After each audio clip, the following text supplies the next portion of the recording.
Hey peeps, I am Ducky, also known as Ducky Craft, here on YouTube, and don't tread on me, I am a duck, over on TikTok. Here we do AITA videos, and I got a juicy one for you today. All I have read is the title line, the little hook they like to give you, and the first couple of paragraphs. So I have not actually read down to the full conclusion, and I was scrolling, it's a doozy.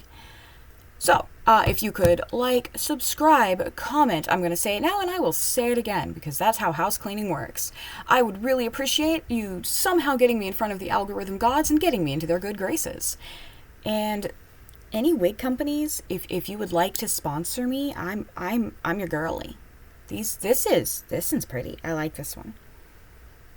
I was afraid that like this part against my skin would be, but it's not too bad. It's not bad. I'm not mad at it. So anyway, let's get to it, shall we? Am I the asshole for letting, in quotations, my ex-boyfriend dump me when he thought I had massive debt? Now, the part I've read is basically just how she does this, and I agree with, I'm just going to put it here ahead to kind of sum up my thoughts and feelings. I agree with the way she's doing all of this. I don't do it in an Excel worksheet. I do it in a notebook. So, like I'm analog, okay? I'm an older millennial. Give me some grace. Don't give me any grace. I don't deserve it. So, let's get to it. I have been keeping an Excel workbook for years that I use to organize my personal finances. Every month, it shows the total, in quotation, expenses, total paid, and total remaining. It's not only helpful for budgeting and remembering when stuff is due, but also removed a ton of anxiety I have around money and the nightmares I used to have that I would forget to pay something important. I used to have panic attacks, but they were cured by Excel. Every month, I put about half the money I make into savings, IRA, HSA, vacation savings, quarterly tax savings, and an emergency fund.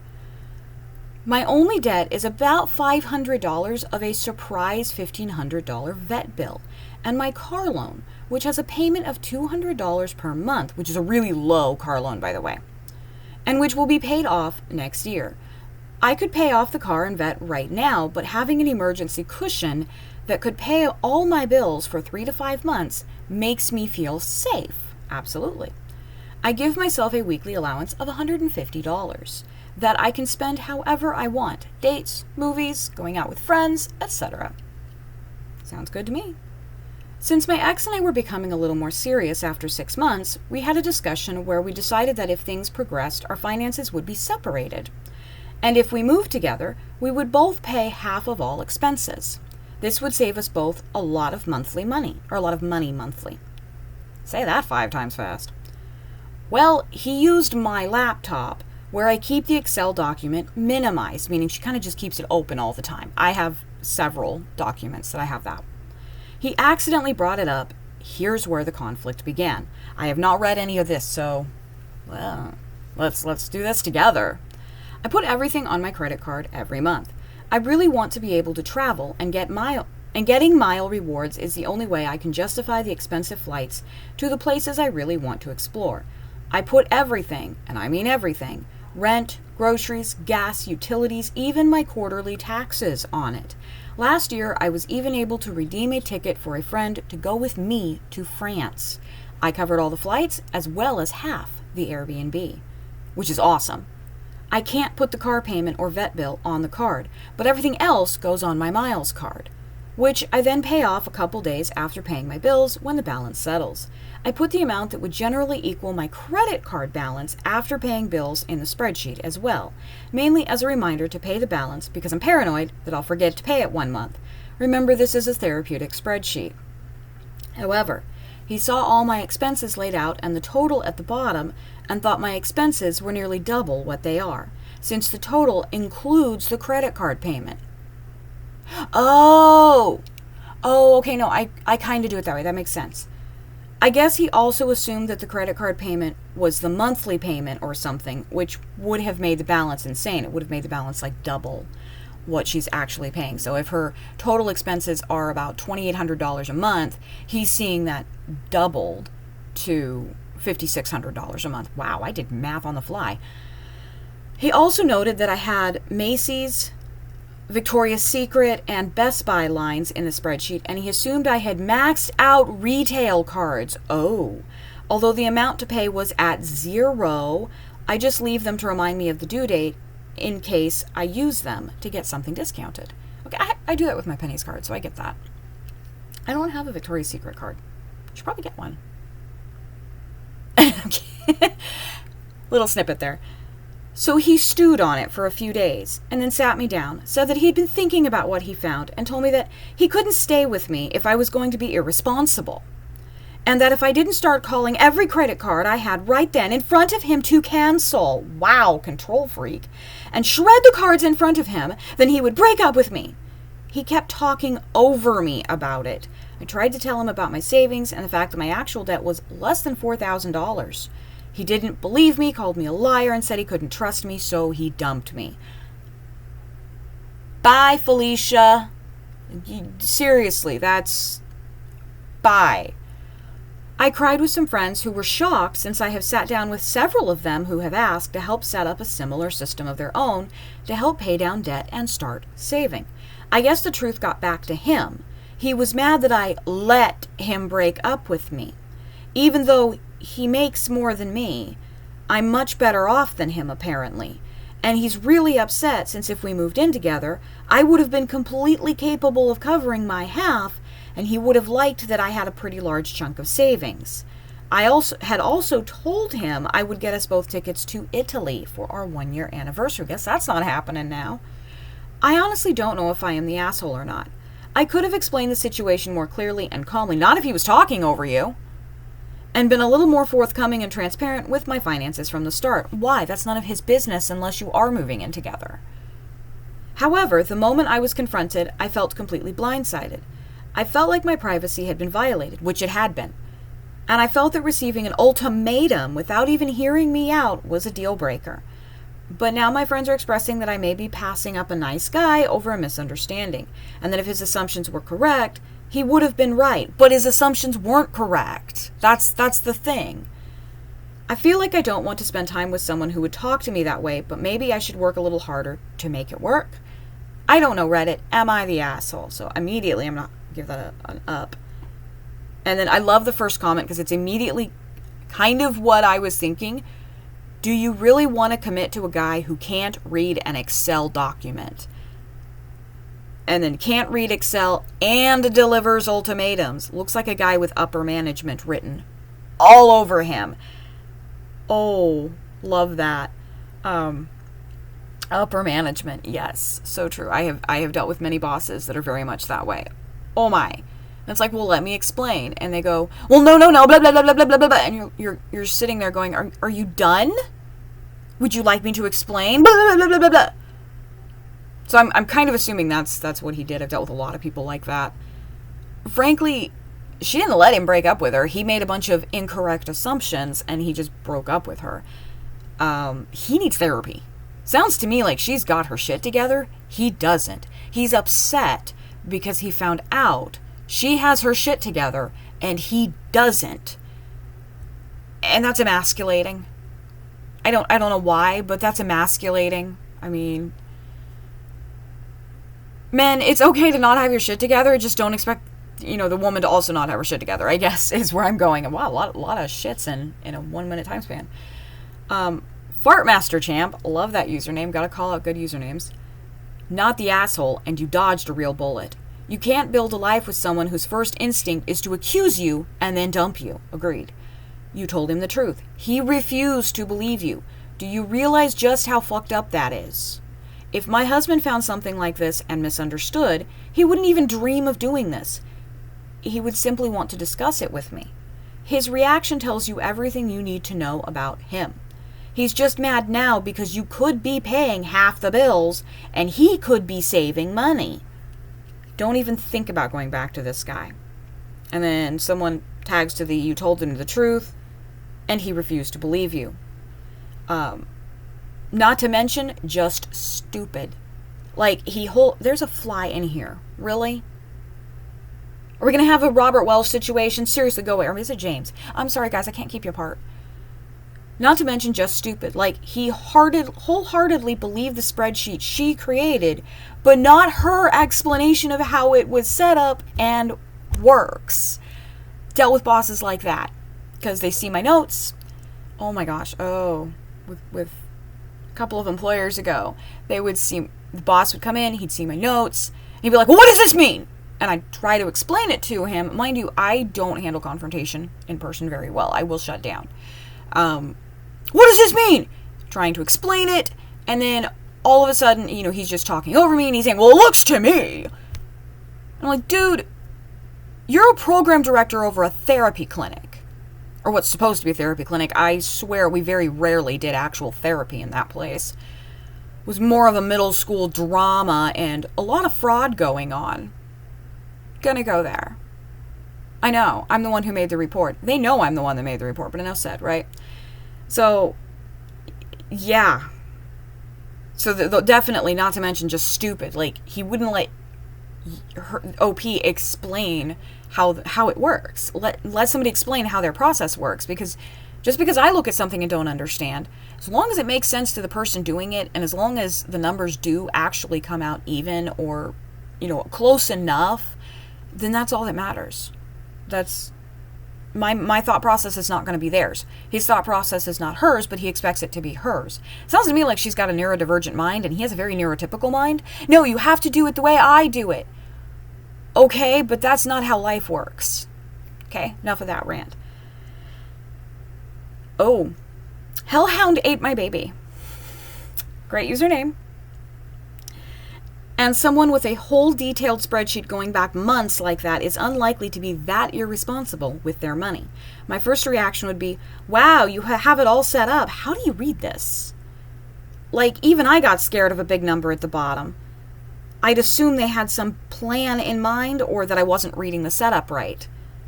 Maybe that's a generalization, but who is meticulously tracking their spending habits and just watching it grow? Most people don't even make their own spreadsheet like that, especially people who are irresponsible with money. Very accurate. Oh, a bored Corvid. Cute. I'm not going to lie. If someone I see was, if I was seeing, pulled out an Excel spreadsheet where she keeps track of her finances going back months, if not years, I would be asking her to look at my own finances to see if I can afford to put a ring on that finger. Yes. Thank you. Oh, goodness. I do a lot of it in my head, but then I also have that. I'm analog, okay? Work with me here. But, yeah, so I would say definitely not the asshole. You let him dump you, but really, in the moment, he dumped you. And later, you were like, well, maybe I could, text him and correct it and convince him. He's not worth convincing. Totally, just lose the man-child. He's upset that OP has her shit together. That's literally what it comes down to. So my advice would be, let him go. Bye, Felicia. I think I said that earlier. I'm 14 minutes into filming, and I can't remember what I said 10 minutes ago. Trying to find another one. Oh. It's a family drama one. Oh dear. So this one is, am I the asshole for mentioning my dad in my graduation speech and wishing he was still here in front of my stepdad? So I'm going to throw the trigger warning in now. If this is not your thing, go ahead and skip to the end of the video. Like, comment, subscribe, all of that. I'm assuming dad is now passed away for whatever reason. And, I mean, we're dealing with a stepdad and wishing he was still there, wishing the dad was still there. That tells me the dad has passed away. So there's your trigger warning.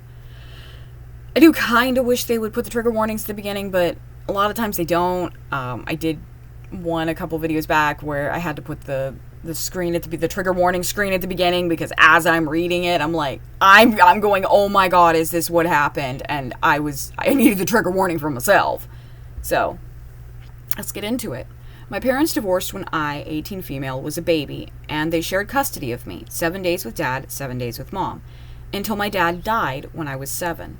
I was 3 when my mom remarried, and my stepdad is someone I always remember being around. That's fair. But I was very aware as a little girl that my dad and stepdad did not get along. I think there was insecurity from both of them, But I was also a really big daddy's girl, and that was only for my dad. My stepdad loved me as his own and wanted me to be his. I always knew that. He tried to convince me to call him dad so many times via bribery, spoiling, and even pushing his and mom's feelings on me. I never called him dad or anything dad-like. For as long as I've known him, he's been Steve, made-up name, and he remains Steve even now after Dad's been gone for 11 years and Steve's been here. If I'm honest, I think Dad and Steve could be as bad as each other toward each other. But my dad never badmouthed Steve or pressured me or put his feelings on me to reject Steve or not call him Dad. While Steve did pressure me to call him Dad, so I always took Dad's side. That was actually more obvious when my dad died. For 5 years, I refused to say Happy Father's Day to Steve, and I shut down on Father's Day. I fought with Mom those 5 Father's Days, too. Eventually, I did wish him a Happy Father's Day, but always using his name. And I would only sign a card if Mom got a stepdad card instead of a dad card. Mom and I fought about that. She was firmly of the belief that I should call Steve Dad and accept him into the role. But even 7 years of therapy has never made me want to do that. I can accept that Steve didn't take Dad, and if I did, it would be okay to love and consider both my dad, and given how long Steve's been in my life. I just don't feel it. He offered to adopt me 15 times after my dad died and before I turned 15. I always said no. I graduated from high school at the end of May. I already moved out of my mom and Steve's house too because mine and Mom's fighting was the worst it had ever been. I still invited them to see me graduate and to the dinner my extended family hosted after. During dinner, I was asked to make a speech, and I thanked my mom and Steve and a lot of family members, and then I talked about Dad and how I missed him so much and wished he was there. And I said I hoped if there is something that comes after and he's watching, that he's proud of me. Okay. My mom and Steve left dinner before I fully finished my speech. I'd moved on to some other stuff. Mom complained to her parents, so Grandma and Grandpa, and then they chewed me out for making a speech like that in front of Steve after everything. He told me I had proven my point and he wouldn't expect to be anything when I get married or have kids because it's clear he's not even a bonus dad to me and that I have zero respect for him to care for his feelings. Oh, I have some thoughts. Mom told me I gutted Steve and that it was clear as day I feel like I grew up without any dad after Dad died and that my speech was hurtful since Steve had known me since I was a toddler. Oh dear. I have the support of both my dad and my mom's family, who are pissed they expected anything different from me. Mom's parents chewed her out for her complaints, but Mom said I put Steve down in front of everyone by bringing Dad up like I did. Okay. I have some thoughts. So, step-parents. And I know there are a lot out there. There's a lot out there. Step-parents, you are not a replacement for that child's parent. Okay? No amount of therapy is going to make you a replacement. But the comment about I'm not even a bonus dad, no. If you've taken a child, yes, you've taken in that child. Yes, in your mind, that child is yours. That child owes you nothing. Like, and this is the part I really have to hammer into parents and foster parents and step parents. Because, but I did so much for them. And? Okay? That child owes you nothing. They did not ask to be brought into this world. They did not ask for Mom's mess, because it sounds like it was Mom's mess here. Now, that could just be the way that OP has worded things. They did not ask for any of what gets foisted upon them to be foisted upon them. And having this expectation that your child is going to give it all back to you and they're going to respect you and they're going to reward you, that is transactional at best. And I've had people argue with me, but I did so much. That is transactional. Okay, you can argue with me on that all day long. You're not going to win that argument, not with me. Okay, that child does not owe you anything and you should not expect anything from them. I feel very, very strongly about this. Having raised multiple children that are not my children, okay, for various reasons. And I cannot hammer that into people enough. That child does not owe you anything. And it sounds to me like Steve and Mom kind of got it in their heads that OP owed them. Well, he at least owes her, she at least owes Steve a thank you, right? No.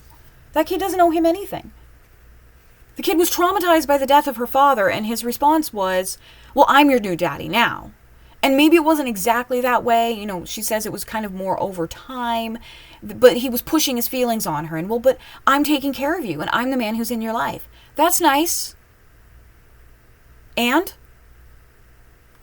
moving right along, what do I owe you again? I don't know. That child owes you nothing, and I can't hammer that in enough.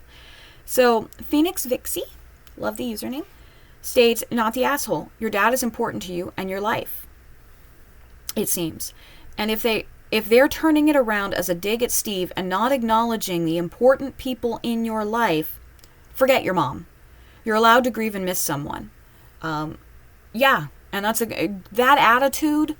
And it's been more than one, so I can actually safely say this, but like in therapy sessions, well, I just don't know what I did wrong. I did everything right. You actively went out of your way to traumatize that child, belittle that child, and make that child feel like the people that were important to that child weren't actually important to that child. And you wonder why that kid won't talk to you now. Just throwing it out there. And then we'll do the next two, and then we'll call this one good. So not the asshole. I will never understand why any parent thinks that it's an affront to the step-parent that a child recognizes and loves their bio-parent, even after they've passed. The more step-parents try to force the idea of being a bonus parent on their stepkids, the less likely it is that they will ever form a good bond with them. Yes. And the more the bio-parent that has remarried tries to force it to please their new spouse at the expense of the child, the more they drive a wedge between themselves and their own child. Adults, get it together. The best way to get your stepchild to accept and embrace you or your new partner is to just be a consistent and kind, loving presence in their lives and show up like a caring person. I wouldn't blame OP for just going low contact or no contact with both of them. I mean, OP already moved out while still in high school. That in and of itself tells you a lot. And for anyone who says that situation's not normal, in the field I work in, that situation's more normal than you would realize. Kids move out the day they turn 18. I knew one young lady, and I actually advised her to do this. Her 18th birthday, she packed up everything that she wanted to take with her, which was like 2 backpacks worth of stuff, and moved in with a friend. And didn't tell her parents where she was going. Her fear at the time was that her parents would come back and drag her home, even though they could not legally do that. She was 18. Not going into that situation, because like I said, I advised her to do this. There's a reason her parents don't know where she's living now. Years later. They don't know where she's living. They don't know if she's married. They don't know if she has kids. They don't know if she's in college, if she's got a career. They don't know anything about her. I'm certainly not going to tell them. Probably that tells you plenty. And before someone's like, well, there had to have been like, essay or, physical abuse. I have no other word for that. Sorry. It was mostly verbal. It was absolute psychological warfare. And it sounds like OP was in a situation of psychological warfare. So, I'm just going to have to use the word. Abuse doesn't have to be physical. It can be psychological abuse. And I'm going to advise somebody to get out of that situation every time. So the Wonky Fairy Kitty, again, cute name. Not the asshole at all, honey. Good for you for staying true to yourself and owning exactly how you feel. I'm proud of you for being your authentic self and being so mature about the situation. Huge hugs and best wishes for a bright future. So yes, about being mature. That's another huge one. A lot of 18-year-olds, very much not mature. This 18-year-old, way more mature, out of self-defense. She had to be mature in order to survive. So that's the other thing. If you're a parent, your child should not be more mature than you. You're the parent. You're the adult. I don't think I can hammer that in enough. So, if you stuck it out all the way to this point, 10 minutes past the first video, give or take, based on filming, Like, subscribe, comment, get me into the graces of the algorithm gods. Come back every Tuesday for another AITA, wedding drama, or MLM shallow dive, because that is what your girl does. And I hope you're having a good weekend, a good evening, whatever time of day it is for you, whatever day of the week it is for you. I hope it is good. I hope this was not quite as triggering. We kind of ended on a dark note there. The first one was less dark. This one was... sorry. Real life sucks sometimes. And I will see you all later. Later, peeps!